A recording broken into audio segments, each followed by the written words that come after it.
Welcome back to Consider This. I'm Melisa, Idris, with me Sharaad, Kuttan. We're chatting tonight to Wan Saiful Wan Jan, who is a Supreme Council member for BERSATU. And I want to talk about the perception. We touched just before the break about communication. And with that comes public perception of the Pakatan Harapan Coalition and BERSATU specifically. Now, in the performance of BERSATU in the previous by-elections have not been stellar, and I'm putting that generously. How, as a Supreme Council member, how have you been communicating to your team about what needs to be done within this small party within a wider coalition? Yeah, if you're referring to Tanjung Piai, again, that was a big defeat for us, and it's a wake-up call, but it's not the first wake-up call. I don't know how many wake-ups we need. The reality... It's like you're pressing snooze all the time. So we have to wake up now, because the reality is people on the ground are tired of all the internal bickerings that they see. They're tired of, trying to guess which direction is this government heading to. We need to have a clear narrative.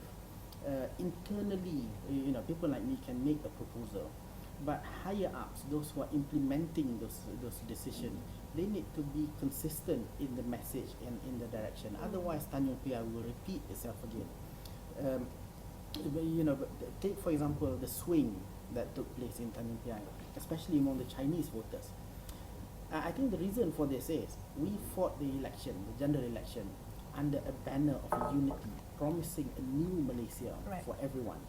But the definition of that new Malaysia has never been agreed or even discussed in a rational way. The ethnic Chinese feels in one way, let me be frank, I think the ethnic Chinese felt let down by DAP for not championing the cause. And they say that DAP is being subservient, has been made subservient to BERSATU. But the ethnic Malays are saying that BERSATU have been forced to be subservient to DAP. So which one is the truth here? Who is subservient to whom?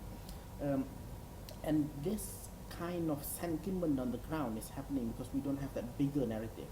We do need a Malaysia where the dominant ethnic group is secure in their position, but others feel appreciated as well.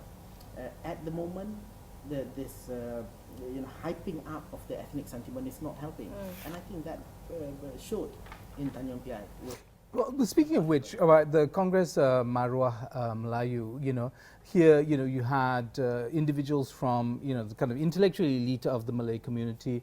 You had the universities involved. You had much of the BERSATU leadership there. I mean, it seemed to be a kind of serious shift from the kind of rhetoric of a united Malaysia to go that. I mean, Dr. Mahathir's speech notwithstanding, why does the party feel the need to do that when it seemed to send such confusing messages to a Malaysia and Malaysians who want a move away from the kind of ethnic model that we had before? Well, I was there at the Congress as well, and I think... Why were you there?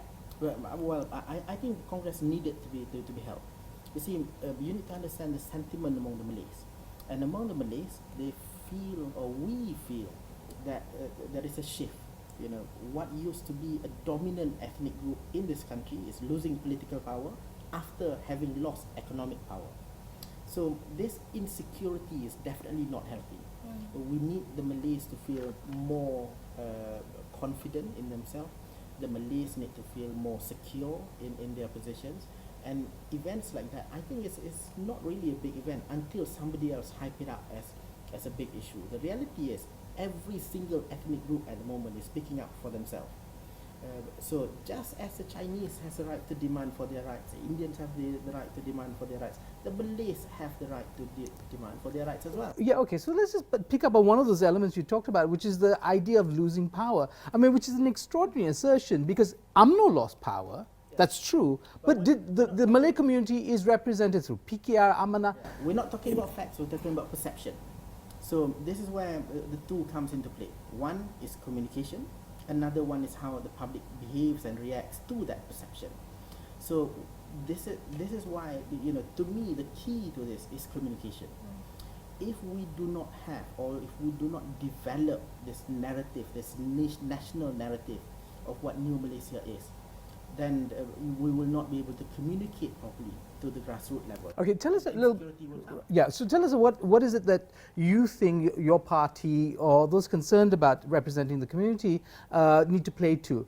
Are they going to be playing to the old UMNO strategy of entitlements, privileges? You get more than other communities because you are Malay and so on and so forth. I mean, is that the playbook, or are you returning to the old playbook, or are you returning to a different playbook, but with the same objective, securing the sense that the community is not going to be left behind? Well, the Malay community in reality is not being left behind, just like the Chinese is not being left behind, the Indians is not. Nobody is being left behind.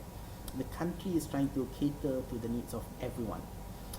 But in terms of perception, in terms of public perception especially, I think we need to make sure that the Malays feel secure.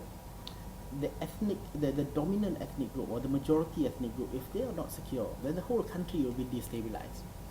True, but okay, let's just quickly, Yeah, if I can go jump for in. it, yeah. Dr. Mahathir said, and he's repeated often, that he wants to keep everybody equally unhappy. Now, is that a winning strategy? Well, no, he's stating the fact that everyone is equally unhappy. He's not saying that he wants to make everybody unhappy. But let me come back to your question just now. I think at the moment the emphasis is a bit too much on institutional reform.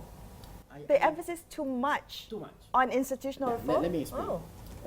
I agree completely on the need to reform the institutions that we have. That one, it goes without saying. You know, this is what I've been saying all the while as well. But institutional reform will only remain permanent if the public supports it.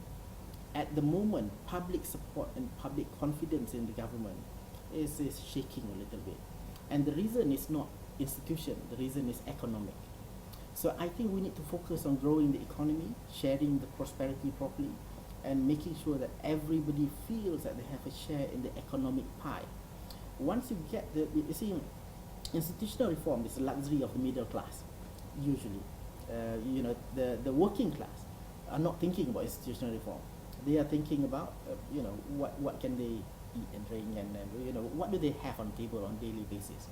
So I think we need to fulfill the economic requirement first, and then you know, you will get full support on the institutional reform. At the moment, what the public is saying, yeah, you're reforming this, you're reforming that at the institutional level, but what do we get out of it?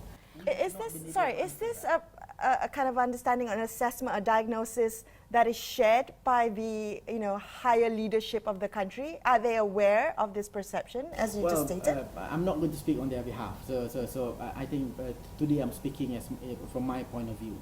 But in your communication with them, surely, I'm just wondering, are they aware of the problem? I think so many people have raised the questions to them. People are saying that the removal of subsidies happening too fast. The changes in how assistance are given to the grassroots members of the communities are restructured too fast. So things are moving a little bit too fast to the public's liking. Take PTPTN for example. What's the real issue? The crux of the problem is people are not paying, right? If I were to do institutional reform, then I would go all out to sue everybody who hasn't paid. Right. That would be the simplistic institutional level response. But the reality is they're not paying for other reasons. They're not earning enough. They're not earning enough. Too high cost of living. High cost of living, and of course political rhetorics as well. So populism is. We have trained our people. We have trained the public to believe in populist ideas. So now pay the price. But we need to study and identify what are the actual problems on the ground. And I think it's more cultural. It's more societal level. It's not really institutional. So the response to the PTPTN challenge, yes, institutional reform needs to be done, but we need to cater to all the other non-institutional issues as well.